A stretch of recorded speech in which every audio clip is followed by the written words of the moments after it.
Hello everybody, I'm Bixby and today we're going to make my dad's crunchy taco shells, which are my favorite crunchy tacos in the entire universe.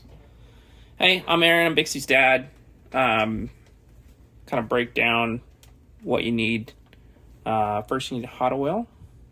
I like about a medium to medium low, but you can play with that to kind of get, once you get used to making them. Need some tortillas. These any corn tortilla will work. These are sprouted if you care about that. They're also a really good brand. They taste good, and they also don't bubble up a lot when you fry them. Your regular kind of corn tortillas are usually going to do that. Someday I want to make my own corn tortillas and fry them, but haven't done that yet. Video. No. The whole taco overall is going to kind of be like a more gourmet Taco Bell type crunchy taco. You're also going to need some tongs and a fork, and then some paper towels to drain them on.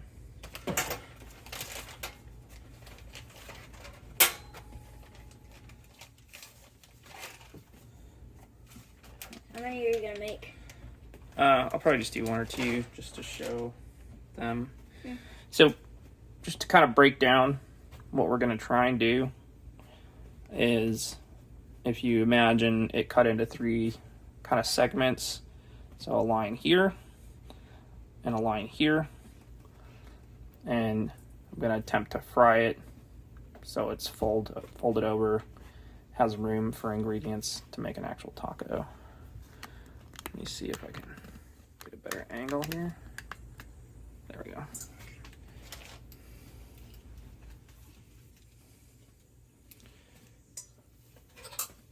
So once the hot oil gets on the tortilla a little bit, it's going to be more pliable, and you'll be able to kind of manipulate it a little bit more. So the first thing I'm going to do is dip this bottom third into the oil and kind of get that shaped up. So kind of, A lot of bubbles. yeah, it could be a little hotter, but It's a lot of bubbles. the hotter it is, the risk you have is it cooks too quick if you're not comfortable making them, but it also shapes quicker. So, as you can see, that's getting to be a pretty good shape so far. And so you're going to end up with something kind of like this at first. And then you just grab it the other side. And then you kind of tuck and keep it flat with this. So you can kind of feel it getting harder with the fork a little bit. And also when you fry stuff, when it stops bubbling or starts bubbling less, it's getting more done. Thank you. Looks so good. And so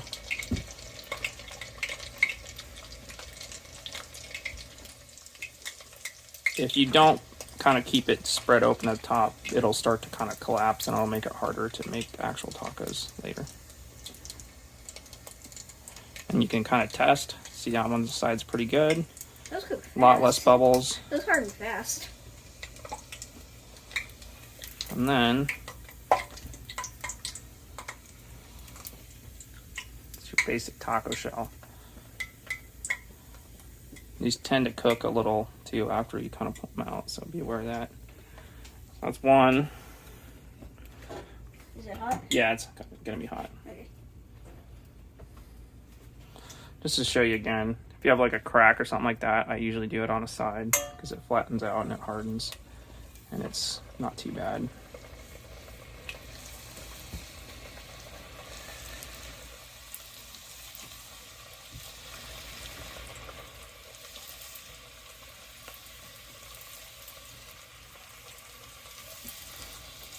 And you'll kind of develop your comfort level and technique. That'll help you do it. Those kind of like pre-made things where you bend the tortilla into the shell, into the thing, and then deep fry it never worked for me. They always break. So I've never tried to do an air fryer version of this, but I'm curious to do that someday. Another video maybe sometime. So you see, it's getting harder. It's not bubbling as much. Just kind of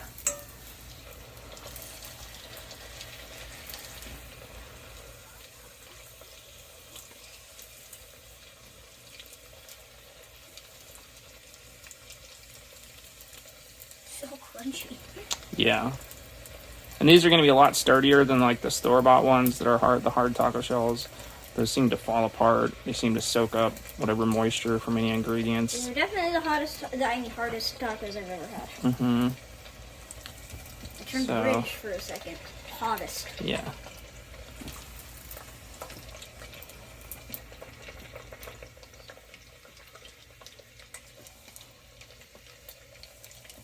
So definitely hard there. Little bit there too.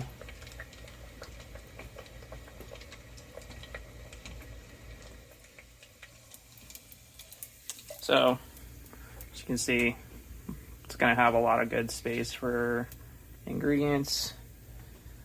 It's not completely uniform, but it tastes good and it functions perfectly well. I can confirm. So that's about it. So you just do that for however many shells you want. Usually do 12 to 24, depending on the size. When we finish these up, then I will show you how I cook the meat. Anything else, Bix? No. All right. Why did I do that? Bye. All right, we are back. We're done with all the shells. Wanted to show y'all. This is just like a regular white corn tortilla you'd find on like the bread aisle. These ones are bougie. You gotta find them at like a health food store. They're gonna be in a cold section, maybe gluten-free. I don't know. But like as you can see, I don't know if you can see like the more bubbles and things. And just while you're frying them, you kind of have to pop them like and kind of shape the tortilla a little bit more, just to be aware of. So okay. So we're not eating that one because it's disgusting. No, it's still good. I know. It's a joke. So now we're gonna work on the meat. Usually how I start this out, I'll start heating my pan up with some olive oil. Normally I chop an onion. I'm lazy today, so I got this HEB pre-chopped onion. I usually do a half an onion for every pound of meat, so I don't know what the translation is, so I just kind of eyeball what I want. Looks good. And kind of let that sit. Get a little bit of caramelizing on it. And It's so hot.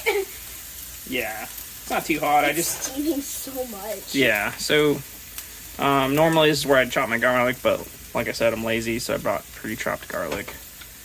Gonna wait until I'm kind of ready to put the meat in, to put this in so it doesn't burn. So hit this part at 2 times speed.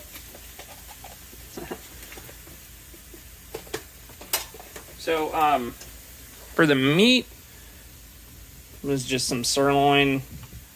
For this particular meal, I like to only go with a 10% fat.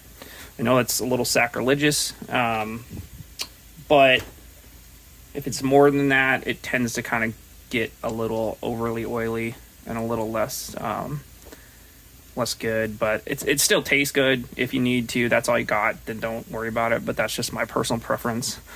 It's mine too. If you don't eat meat, you could easily just do this same recipe with any kind of meat substitute. So that's looking good. I throw in a little garlic. Like most people, I like a ton of garlic. So Apparently I do too. throw that in, yeah. Now if you just have garlic powder and onion powder, then, you know, rock that. Do whatever you want. This whole thing just kind of elevates the taco night just a little bit.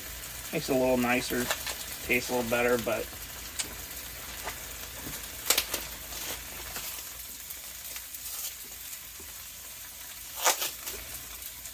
That already smells so good. Yeah, there's nothing Turn up the smell on your smell-o-vision. better than like onion and garlic. People know that helps people like what they're cooking. They could not hear what you said because you banged the spoon on the thing. Yeah.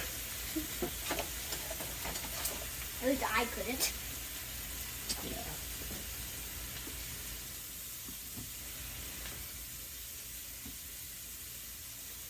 And if you're not like into the texture of onions, it will totally cook out. Once it's all mixed together, you won't be able to tell it's in there. I had no idea there were onions in there.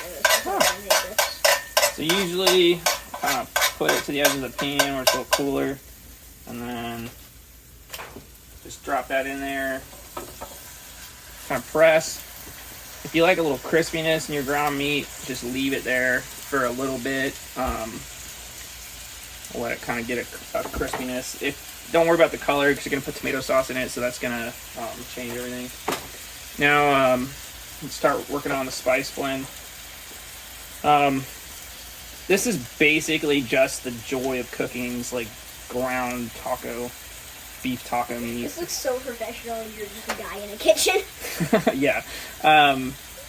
And so, I think it's like 180 something the page. I just don't put chilies in it because Bixby doesn't like spicy food as much.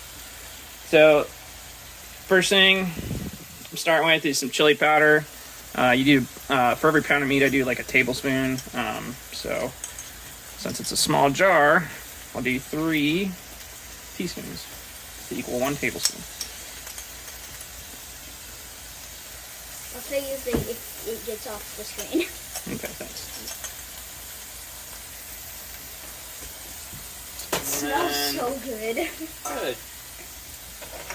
Your next 2 ones is just going to be your coriander and cumin. And so I usually do a teaspoon of each of those.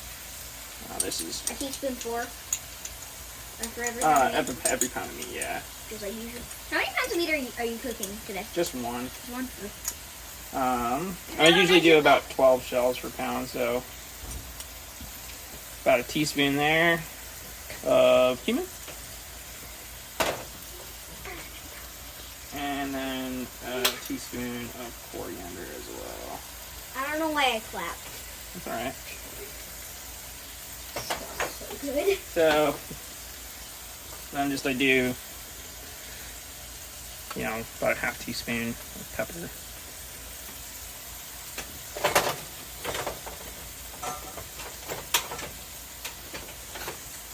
Only salt. I'm out of regular salt, so I just have this extra crunchy, like flaky salt. So I do usually a healthy teaspoon of that. Probably tastes the same. You have like a billion spices right off camera. So, let's see, not real crispy, but this isn't one where I worry too much about it. So, that just made the sizzle. Like a sturdy spoon, so you can break it up. And you kind of start breaking it up to get the meat cooked and start mixing all the spices. I know I've said it a billion times, but that smells so good. Well, I thrive on your enthusiasm, so thank you so much.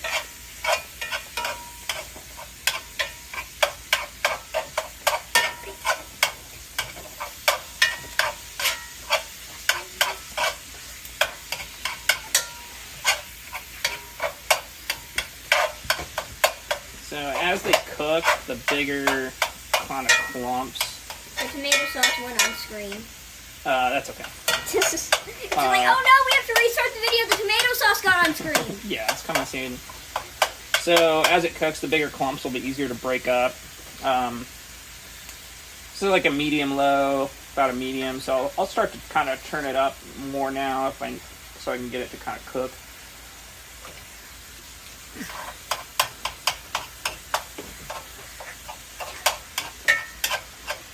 And you can kind of see where the colors of the spices are and how you need to mix it. It'll all kind of all mix together.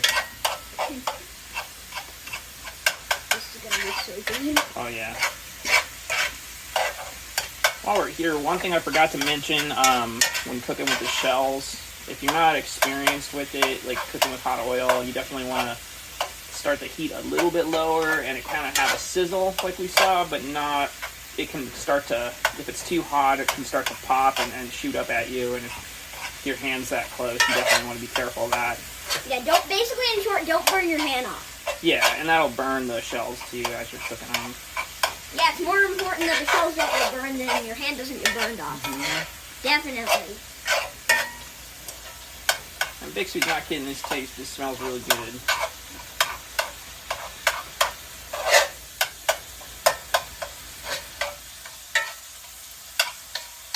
So good. Mm-hmm.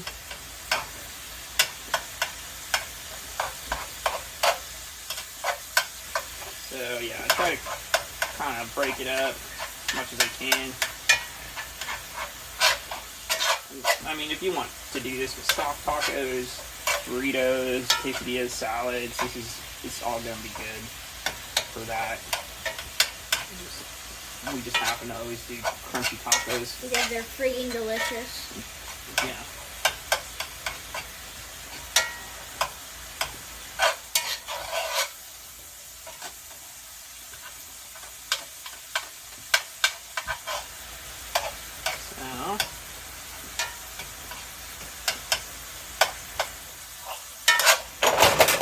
Oh, good job. Real good. We didn't spill out most of it. Yeah, no, it's alright. So, starting to get cooked, as you can see. I'm pretty comfortable with cook this a lot, but might be a good time to taste test it in case you want to add anything. Is it good? Good. I'm gonna actually add a little salt.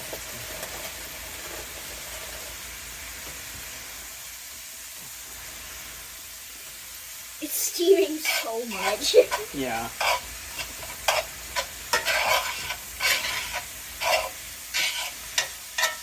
And this is almost done, so when I'm making this, like cooking the shells is definitely the longest part of this whole meal to get it ready if you want to cook your own shells.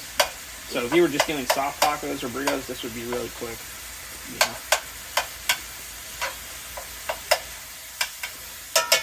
The difference between a soft taco or a burrito?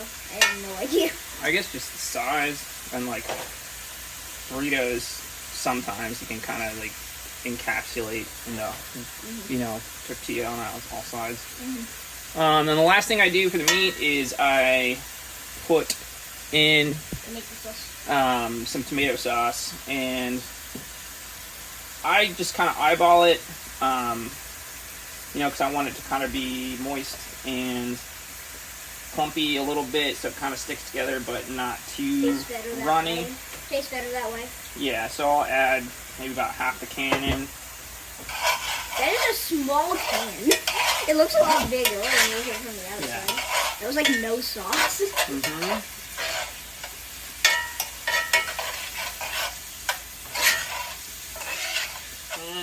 I want a little more, probably.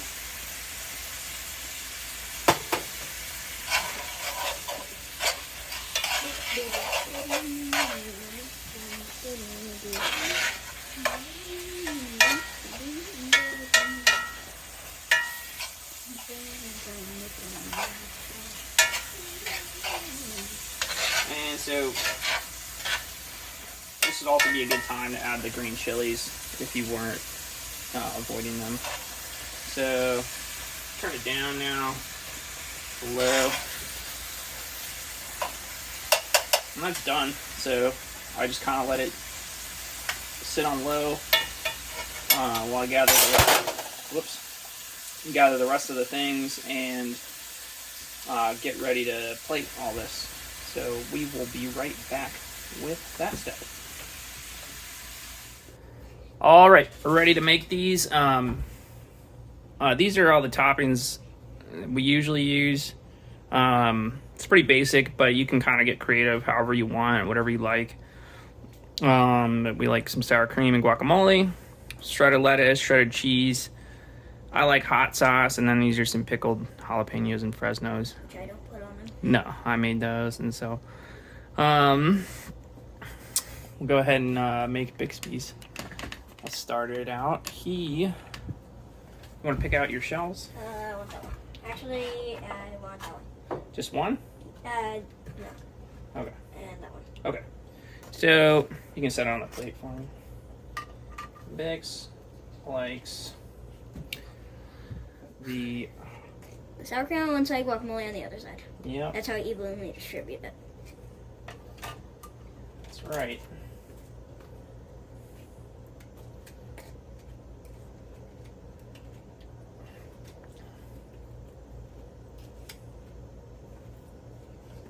I'm using a fork.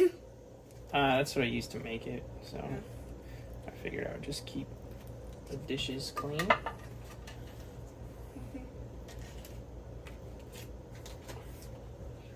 Again, I just use like store-bought cheese, but if you want to grate it and blend it yourself, like a cheddar and a Monterey Jack is a good Mexican food blend. I made the guacamole. It was pretty basic. I accidentally opened the freezer. All right, do you want to load up the rest of your tacos, Bix? Yeah. So first, meat.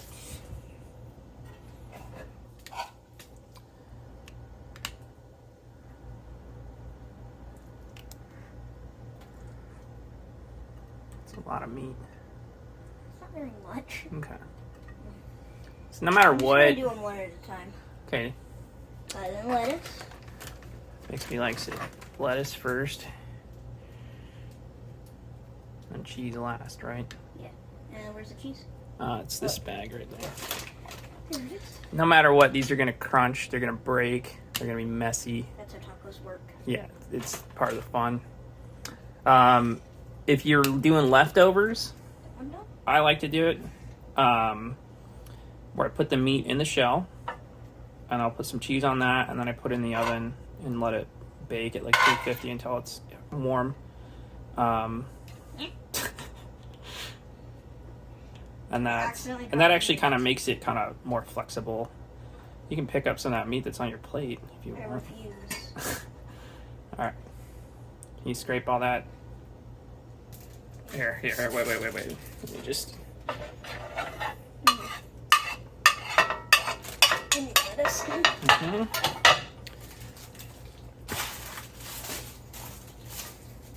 I grabbed way too much lettuce. It's okay. And cheese.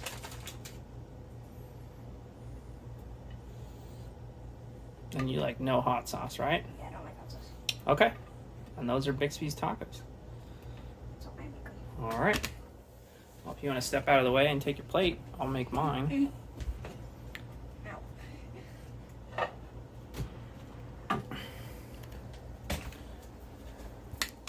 So good. Yeah. So it stopped recording when I was making mine. I didn't realize it. This is how I like to make mine. I like to do meat, add cheese, sour cream, guacamole, peppers, hot sauce, and then top it with some lettuce. But that's what you got. Hope you all have a good night. Hope your taco nights are better after this. See you later.